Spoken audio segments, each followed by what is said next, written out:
2 মাৰ্কসৰ question আমাৰ এইটোৰে অৰ্থাৎ এই সেকশনটোৰে ক শাখাৰে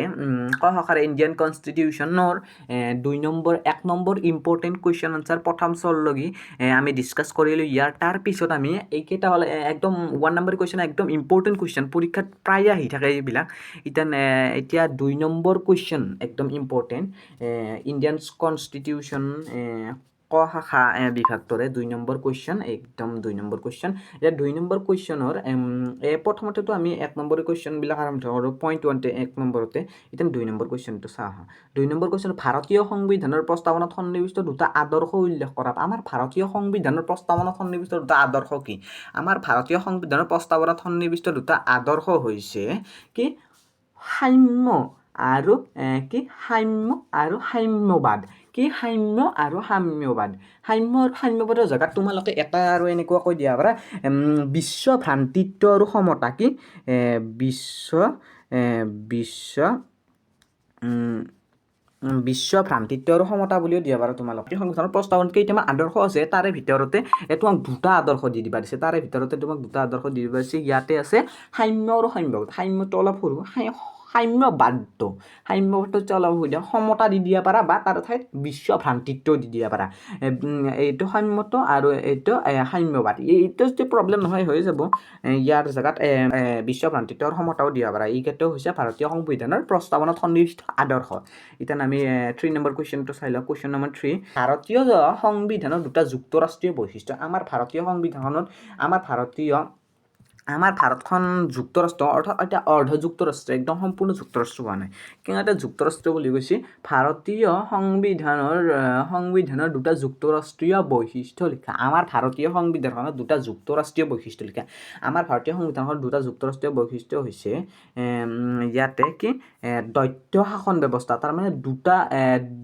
দুই ধৰণৰ শাসন ব্যৱস্থা আছে কেনেকুৱা পঢ়ি যাওঁ প্ৰথমতে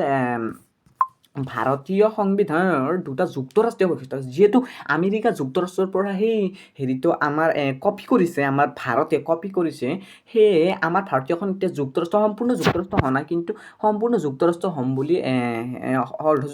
অৰ্ধ যুক্তৰাষ্ট্ৰ হৈ আছে এতিয়া সম্পূৰ্ণ যুক্তৰাষ্ট্ৰ হ'বলৈ চেষ্টা কৰি আছে ইয়াতে হৈছে যে আমাৰ ভাৰতীয় সংবিধানৰ দুটা যুক্তৰাষ্ট্ৰীয় বৈশিষ্ট্য লিখা আমাৰ ভাৰতীয় সংবিধানৰ দুটা যুক্তৰাষ্ট্ৰীয় বৈশিষ্ট্য লিখা আমাৰ ভাৰতীয় সংবিধানৰ দুটা যুক্তৰাষ্ট্ৰীয় বৈশিষ্ট্য হৈছে দ্বৈত শাসন ব্যৱস্থা তোমালোকে বুজি ল'বা তো হ'ল আমাৰ দ্বৈত শাসন ব্যৱস্থা মানে হৈছে কি দুটা তাৰমানে দুটা ব্যৱস্থাই শাসন কৰে এইটো হ'ল আমাৰ বৈশিষ্ট্য যুক্তৰাষ্ট্ৰীয় বৈশিষ্ট্য দুটা শাসন ব্যৱস্থা মানে হ'ল যুক্তৰাষ্ট্ৰীয় বৈশিষ্ট্য দ্বৈত শাসন ব্যৱস্থা তাৰমানে কি দুটাই শাসন কৰে এটা হ'ল আমাৰ কেন্দ্ৰীয় চৰকাৰ আৰু এটা হ'ল আমাৰ ৰাজ্য চৰকাৰ জাষ্ট এইখিনিয়ে আমাৰ ভাৰতীয় সংবিধানৰ দুটা যুক্তৰাষ্ট্ৰীয় বৈশিষ্ট্য আমাৰ ভাৰতীয় সংবিধানখনৰ দুটা যুক্তৰাষ্ট্ৰীয় বৈশিষ্ট্য হ'ল দ্বৈত শাসন ব্যৱস্থা আৰু লিখিত সংবিধানৰ এটা যুক্তৰাষ্ট্ৰীয় বৈশিষ্ট্য একদম লিখিত সংবিধানখনো আমাৰ এটা যুক্তৰাষ্ট্ৰীয় বৈশিষ্ট্য একদম ইম্পৰ্টেণ্ট কুৱেশ্যন এইবিলাক এতিয়া ভাৰতীয় সংবিধানৰ দুটা যুক্তৰাষ্ট্ৰীয় বৈশিষ্ট্য একদম ইম্পৰ্টেণ্ট কুৱেশ্যন প্ৰায় আহি থাকে এতিয়াও তোমালোকে একদম ভালদৰে চাই ল'বা ভাৰতীয় সংবিধানৰ দুটা যুক্তৰাষ্ট্ৰীয় বৈশিষ্ট্য লিখা একদম 2025 HS1 ইয়াৰ ফাইনেল এক্সামৰ একদম ইম্পৰ্টেণ্ট কুৱেশ্যন ভাৰতীয় সংবিধানৰ দুটা যুক্তৰাষ্ট্ৰীয় বৈশিষ্ট্য হৈছে দ্বৈত শাসন ব্যৱস্থা অৰ্থাৎ দুটা শাসন কেন্দ্ৰীয় চৰকাৰ আৰু ৰাজ্য চৰকাৰ আৰু লিখিত সংবিধান অৰ্থাৎ আমাৰ ভাৰতীয় সংবিধানখন লিখিত সংবিধান এতিয়া 4 নম্বৰ কুৱেশ্যনটো চাই লওঁ 4 নম্বৰ কুৱেশ্যনটো কৈছে আমাক 4 নম্বৰ কুৱেশ্যনটো কৈছে লোকসভাৰ দুটা মূল ভূমিকা উল্লেখ কৰা আমাৰ যি সদন আছে দুখন সদন আছে উচ্চ সদন আৰু নিম্ন সদন আমাৰ দুখন সদন আছে তাৰ ভিতৰত লোকসভা আৰু ৰাজ্যসভা এই লোকসভাৰ অধ্যক্ষ যি আছে লোকসভাৰ অধ্যক্ষৰ দুটা মূল ভূমিকা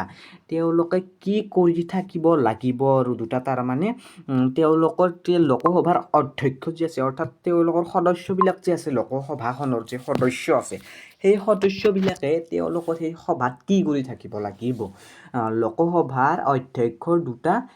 মূল ভূমিকা উল্লেখ কৰা লোকসভাৰ অধ্যক্ষৰ দুটা মূল ভূমিকা হ'ল নাম্বাৰ 1 হ'ল সভাৰ কাৰ্যসূচী নিয়ন্ত্ৰণ সভাৰ কাৰ্যসূচী নিয়ন্ত্ৰণ সভাৰ কাৰ্যসূচী নিয়ন্ত্ৰণ অধ্যক্ষই লোকসভাৰ অধিৱেশন চলাৰ সময়ত কাৰ্যসূচী সুসংগঠিত কৰি ৰখা আলোচনা আৰু বিতৰ্কৰ সময়সীমা নিৰ্ধাৰণ কৰা আৰু সদস্যসকলৰ দ্বাৰা তোলা প্ৰশ্নবোৰৰ সময়ত নিয়ম শৃংখলা বজাই দায়িত্ব পালন কৰা লোকসভাৰ অধ্যক্ষৰ দুটা মূল ভূমিকা উল্লেখ কৰা লোকসভাৰ অধ্যক্ষৰ দুটা মূল ভূমিকা লোকসভাৰ অধ্যক্ষৰ দুটা মূল ভূমিকা উল্লেখ কৰা আমাৰ লোকসভাৰ অধ্যক্ষৰ দুটা মূল ভূমিকা হৈছে